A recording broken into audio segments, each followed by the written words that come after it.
से हाथ जोड़कर विनती करना चाहूंगा, मैं भी दिवाली के वक्त औरंगाबाद के मेरे चुनावी क्षेत्र के वो एक ओल्ड एज होम में गया था।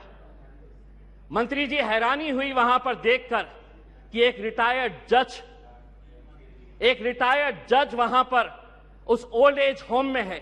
मुझे यकीन नहीं हुआ जब मैंने उसका नाम सुना कि उसके बेटे इतना बड़ा घर है।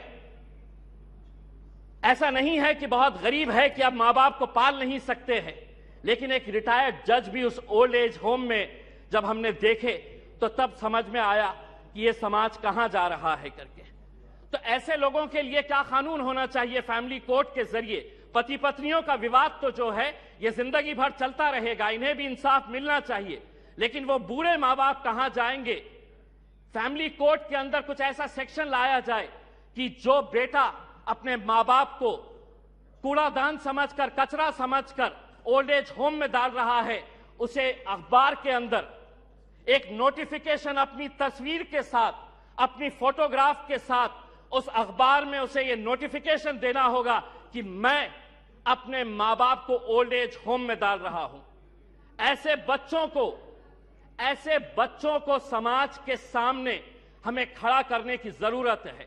लाइए कानून, वरना वो बूढ़े मां बाप जो रोकने के अलावा कुछ नहीं कर सकते हैं, क्योंकि कोई कानून नहीं है।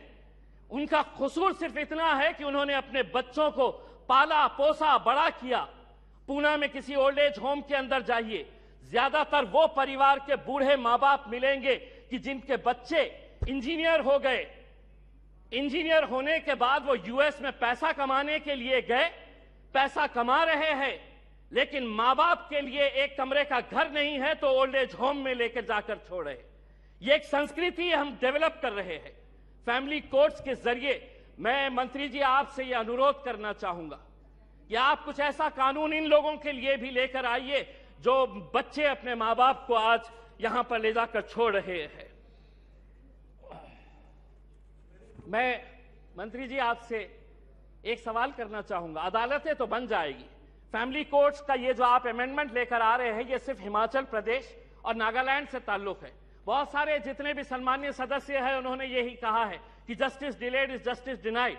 नागालैंड का एक्ट कब बना था? नागालैंड का एक्ट 2008 के अंदर बना है। अगर यहीं पे अगर हम इतना डिले कर रहे हैं कि पुराने फैसले जो विदाउट पार्लियामेंट के